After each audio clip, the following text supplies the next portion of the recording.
From childhood itself, I was extremely hypersensitive to my surroundings.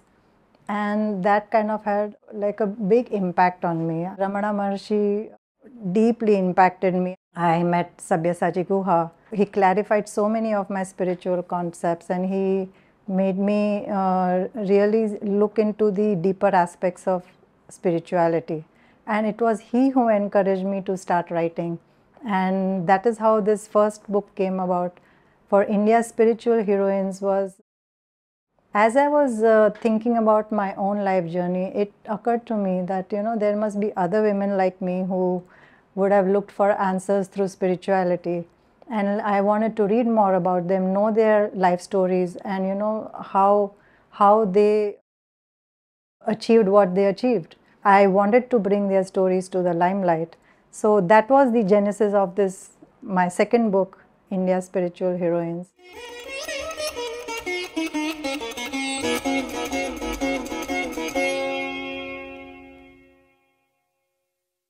Namaste all the Sangam Talk viewers. Welcome Nandini ji for today's session. Namaste. Thank you for gracing us with your presence. Nandini Kapadia ji is an author of spiritual book. Her latest book is Spiritual Heroines, which was published by Motilal Banarsidass Publishing House. It is an anthology of 33 iconic spiritual women of India from the Vedic period to till now. It is very relevant topic in today's time where the entire India today is focusing its energy on Nari Shakti. This is Nandini ji's second book, and her first book was Life Find Its Way, which was published in 2019 by Jen Publication. And our today's session is on Nandini ji's latest book, India's Spiritual Heroines. As my first question today, I would first like to know more about you, Nandini ji, in your own word. So firstly, kindly tell us something about yourself and your journey towards spirituality. Also in extension to this question, please tell us what made you choose such a subject and what motivated you to write this book. I like to describe myself as a seeker. I am a very ordinary person. I come from a very ordinary middle class family in Mumbai. I grew up in Mumbai, and like any other person, I had my share of ups and downs, good and bad times. But one thing I can say is that from childhood onwards, from childhood itself, I was extremely hypersensitive to my surroundings. And that kind of had like a big impact on me. The people's behaviors, the inequality of it all, so much going on in the world, and so that kind of affected me deeply, and it often resulted in me feeling very dejected and very angry and very rebellious also for many years. So as I grew and went through life journey, I started to introspect, and I started doing self-analysis, and finally I would say naturally, I turned towards spirituality for answers. And you may ask, why naturally? Because, in Indian households, most of us have been brought up with parents, grandparents, uncles, who are always doing some ritualistic practices, some devotional practices, some kind of scriptural readings. So I think it is ingrained in us from childhood, or that seed for spirituality is there for us from childhood itself. And I guess it has to sprout at the right time. So for me, it turned when I was I would say in my late 30s and 40s, that I took Mantra Diksha. At that time, I was in New Jersey in America. I was living there. So I took Mantra Diksha from Pandit Rajmani Tigunet, who is a direct disciple of Swami Rama of the Himalayas. And they had an institute, a Himalayan institute in Pennsylvania, which is like 1 hour away from my house. So I did mantra japa and meditation for many, many years. And then I came across the teachings of Nisargadatta Maharaj and Ramana Maharshi. And I have to say that Ramana Maharshi deeply impacted me. I mean, of course, he was not there in the body when I read about him. He took his Mahasamadhi in 1950. But I had very powerful visions of him, and it completely changed. It's something kind of very mysterious happened within me, which, it freed me inside in many ways. And then I believe that I started reading about his self-inquiry, and I have this firm belief that it was he who guided me to meet the people I did after that, and the whom I came in contact with. So I started onto J. Krishnamurti and U. J. Krishnamurti, and finally I met Sabyasachi Guha, who was a very close friend of U. G. Krishnamurti. And it was with Guha I had an instant kind of a bond, and he in fact, so he clarified so many of my spiritual concepts, and he made me really look into the deeper aspects of spirituality. And it was he who encouraged me to start writing, and that is how this first book came about. My first book was written, it's called Life Finds Its Way, and it was published in 2019, and it talks about, it's in a diary format, and it talks about my interactions with an association with Sabyasachi Guha. Now he is a grihastha, but I think being with him was really a treat for me, and he changed my life in many, many ways. And now for this book, for India's spiritual heroines, was, as I was thinking about my own life journey, it occurred to me that, there must be other women like me who would have looked for answers through spirituality.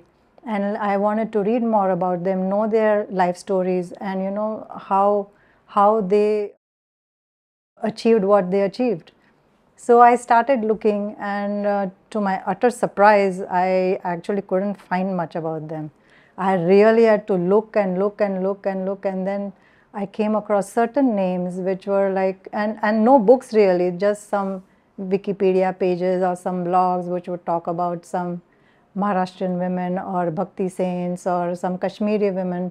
I really couldn't find any one book where I could find just simple biographies of all these women. And believe me, at that time I had no idea that I would be writing in this book. So at that time I got this idea that, why not take up this project? It seems very interesting, and I wanted to bring their stories to the limelight. So that was the genesis of this, my second book, India's Spiritual Heroines. It took me about almost 3 years to write it, and I did extensive research. I met some people, and of course it doesn't cover any of the living saints. The last one was Anand Mahima, who passed away in the 1980s, I believe. So that is India's Spiritual Heroines, and the introduction of the book is written by a lady called Shivapriya Swamini, who is, I mean, she hates to be called a foreigner, but she was not born in India. And she came to India like 40 years ago, and she never went back. She's so much steeped into spiritual, this culture here, that I think she's more Indian than most of us. And I won't say much about her because she likes to remain anonymous. But she is one humble sadhaka I've ever seen. And lastly, the foreword for the book has been written by an eminent spiritual icon, I would say. Her name is Sadhvi Bhagavati Saraswati, and she is from the Parmarth Niketan in Rishikesh. Now, she again was not born in India, and she came to Rishikesh like about 3 decades ago, and she had a mystical experience in Mother Ganga, and after that she also never left. And now today she is one of the main leaders in Parmarth Niketan. So I would like to thank all of the people who helped me with my book. In your book, you have extensively highlighted on the contribution of Vedic women sages. Kindly share a little bit about the Vedic women sages with our audience as well. Yes, in Rigvedic times, the early Vedic times, there were some women who came to the limelight, and they were very special women because in those days, not many women were, scholars or Brahmavadinis. In fact, very handful of them. So one of them was Gargi. Her name was Gargi Vachaknavi. She was a Rishika, and her father was a very eminent sage called Vachaknu. So this young lady, she was exceptionally brilliant thinker, and she was very independent right from the word go. She decided to forego marriage, and that must have been really huge in those days. So she decided not to marry and instead devote her time to scriptural learning. So eventually she went on to become a very highly acclaimed scholar and was conferred the title of Brahmavadini, one who is an expert on the Vedas and one who expounds the Vedas. So she was in fact, there is in Brihadaranyaka Upanishad, there is a mention of a very famous public debate. In fact, I have a photo depiction here of here, you can see that here. There is a very well-known debate between her and sage Yajnavalkya. He was a very renowned sage of that time. And she posed such brilliant questions to him that he was also taken aback by her sharp intellect. Although he won the debate, the questions she put forth to him were, so exceptional that it gave us very, even today we can refer to them and that dialogue which follows between the two of them, and it remains the most celebrated dialogues of all times. And this public debate happened in the court of King Janaka. He in fact conferred on her the title of Navaratna. That is one of the gems of the court. So that was Gargi. And then there was another exceptional, and and Gargi was a Rishika who composed some hymns in the Rig Veda as well. And then there was Maitri. Maitri also had a strange, very thirst for learning. But again, in those days, it was very difficult for a woman to sit in front of a sage, and there would be all male students there for her to learn. So Gargi, I think she was related to Gargi, so she came up with the idea that she should marry sage Yajnavalkya, who was again the most renowned sage of that time. But how to do so, because Yajnavalkya was already married.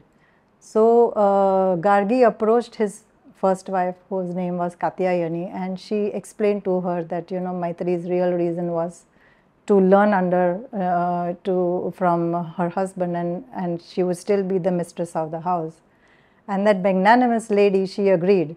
So that's how she married Yajnavalkya, and she learned from him all the Vedas and scriptures. And when the time came for Yajnavalkya to leave everything and go to the forest, he called both his wives and said, I am going to leave now and I want to distribute my wealth to both of you. So Katyayani took her share and she was happy. But then Maitri asked him that, will this wealth give me immortality? So he says, of course not. No amount of wealth can give you immortality. So then she says, then I don't want that. I want to learn from you. What is it that will give me immortality? So there again follows a very celebrated dialogue between husband and wife on the doctrine of the self, which is one of the most, again, esoteric passages of all time. So these two were very exceptional women. And there was also another one called Lopamudra. She was the wife of sage Agastya, and she was also a mantra drishta, and she also she was supposed to be very beautiful, but she also was very brainy as well, so she had beauty and the brains. So she is also one of those exceptional women of the Vedic time. So, and there were others, couple of them, Apala and Ghosha, but not much is known about them. So I would say that this Gargi and Maitri are the most famous Vedic sages, women sages of our time. My next question is about your favorite spiritual heroines who have inspired you during your life and writings. My favorite heroine, I would say, I have also written about some Western women who were not born in India, but who had made India their home. So I was very much impressed by Sister Nivedita. She was disciple of Swami Vivekananda, and by birth she was an Irish woman, but she lived in England and she was a teacher. She was a very good teacher, and she used to use innovative techniques to teach children. And she always had this spirit of service in her. She had a lot of zeal of service. And so Vivekananda saw that and he brought her to India. And she gave herself so completely to India and to uplift the women, to teach them, to eradicate poverty. She worked tirelessly. She lived frugally in that hot Calcutta weather. She never complained, and in fact, Vivekananda was often harsh with her because she to imbibe some Hindu qualities in her. So she withstood everything, although by nature she had a fiery Irish nature, but she was the ideal disciple, and I really admire her a lot. So that was one woman sage I really admire. And then another is like a mythical figure. I don't think she is historical figure, but she was a maverick yogini, and her name was Sulabha. I don't think much is known about her as such, and she appears in Mahabharata in the Shanti Parva. So the story goes that I would like to read you from my book about her, just a couple of paragraphs. So Sulabha was a Kshatriya by birth, and she chose to renounce the material world and marriage in pursuit of truth. She was an intellectual and an advanced yogini who did not belong to any monastic order. She could transform her physical form with ease and could roam the earth freely by flying. She achieved the near impossible feat of curbing an arrogant king in a lengthy, highly esoteric discourse. In the presence of eminent Pandits, she proved that women were intellectually equal or even superior to men and could obtain liberation by their own efforts. The story goes that once during her travel, she heard other sannyasis praising the wise king Janaka of Videha, who was a Jivan Mukta. They said he was devoted to the religion of emancipation of the soul. Keen to meet Janaka face to face, she took the form of a pretty young sadhvi and flew into Janaka's court. The king's custom was to extend cordial greetings to ascetics and engage them in philosophical discussions. Accordingly, he welcomed Sulabha as an honored guest. He was intrigued and wanted to learn more about the enigmatic anchorite. Desiring to know the truth for herself whether he was indeed emancipated, she chose an unorthodox method of verifying the philosopher ruler's attainments. Using her powers, she entered into his inner being, his understanding, and read his mind. Janaka, an accomplished yogi himself, reacted with great hostility. He was unaccustomed to being challenged in this manner by a woman. He demanded to know who she was, where she had come from, and where she was going. He launched into a long tirade based on gender stereotypes and conventional notions. He aggressively argued that it was not possible for a youthful, delicate woman like her to be a real renunciate because she was unable to master her senses. He also boasted at length about his own superiority among sages. Sulabha's reply to Janaka's anti-women rhetoric and criticism of her unconventional methods were more exquisite than her person. With impeccable logic based on Hindu philosophical principles, she simultaneously challenged the status quo and effectively silenced the king. So that was Sulabha, and she was really a very non-conformist yogini, I would say. She is a very special personage in our literature. So ma'am, what is the message that you want to convey through this book, and what are your insights that you would like to share with the audience based on the study of women's and? I would like to say that these icons of feminine spirituality, they have like all the women saints, sages, ascetics, yoginis, bhaktas, mystics, seers, they have left behind a rich cultural and spiritual legacy for us. And I want to emphasize at this point that they are equal contributors to the spiritual fabric woven or embedded in our mindset. They prove to us that no matter how tough the going can get, never give up on your goals and aspirations. And also they proved that the vast trove of literature that they have left behind, like their bhajans and abhangas and all the vachanas and works and other literature, They are a source of invaluable knowledge and inspiration to men and women alike. And they also proved that the claim to self-realization or supreme knowledge or spiritual leadership does not rest with men alone, that they are also capable of delving into the deepest truths. That is my message. Yeah. My next question, Nandini ji, is from your book, and I would like to understand that what do you mean by feminine spirituality? In the deepest sense, what I mean by feminine spirituality is that it is a spiritually sentient woman's quest to connect with her quintessential spirit and live in harmony with within and without. Shakti, I think women are the best representation of Shakti, which is the dynamic universal energy which sustains us all. And these women are the embodiments of that Shakti. We are the embodiments of Shakti, the emanations of Shakti. And by very nature, woman is nurturing, she is compassionate, she is wise, she is intuitive, and most importantly, she has inner resilience. These kind of qualities makes her, because of these qualities, she has tremendous capabilities to understand the deeper truths about life and attain the highest. So in that sense, she is also capable of forging her own path, so spiritual path. She can be a guide, a light onto herself, and she doesn't need to imitate anybody. She can stand on her own feet. Of course, there are gurus and mentors to show the way, but ultimately you have to walk your own path and you have to forge your own way. I think that is what feminine spirituality means to me. My last question for this interview is, are you a feminist yourself? And what do you think about the feminist movement in India and in the world? And what should be the role of women in this modern world? Well, I'm no expert or I'm not an intellectual, and I really don't believe in any isms as such.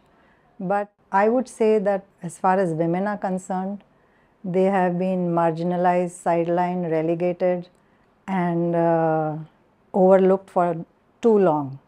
And their spirit has been shackled all these times, but no more. Times, as we know, are already changing in favor of women. In this new era of women empowerment, I think they are ready to take on the world stage, and they already have, and which makes me very happy. And this current government also has taken meaningful steps to empower them and to uplift them. And so I wish to see a society where men and women are treated like they enjoy equal rights, equal obligations, and equal opportunities in all spheres of life. That is what I want to see. I want to see women empowerment by giving access to proper healthcare, proper education to all women, eliminate all kinds of discrimination, sexism against women, eliminate gender biases and violence against women. Only then can the woman unleash her full potential and contribute for the betterment of the society. You have mentioned a couple of unknown women sages like Mayamma and Sadhvi Kamlesh Kumari. Can you tell us little more about them? So they were both from fairly recent times in 20th century. Mayamma was an Avduta, who's an Avduta who's completely discarded. She's totally sky-clad. And she had made Kanyakumari her home. And she was so humble, she could be mistaken to be a beggar on the streets. So nobody knew about her, and she would be, sometimes people would find her swimming in the ocean, or she would be walking the streets, or she would be sitting outside a store. And she was always surrounded by stray dogs and all. And then initially people would, if she tried to approach a store owner for some food, they would shoo her away because she was very ordinary looking. And but later on, as her fame spread and people started coming to her, they would sit around her and they would find this strange peace around her. And so then everybody started giving her food, and somebody built a hut for her on the seashore. So she lived for decades, and some people say she'd been there for at least 50, 60 years. They had seen her every day. And I believe in her final days, she was taken by a devotee to Salem, where there is a samadhi built for her also. The second sage you mentioned is that Sadhvi Kamlesh Kumari. I have written about her because she was actually my mother's guru.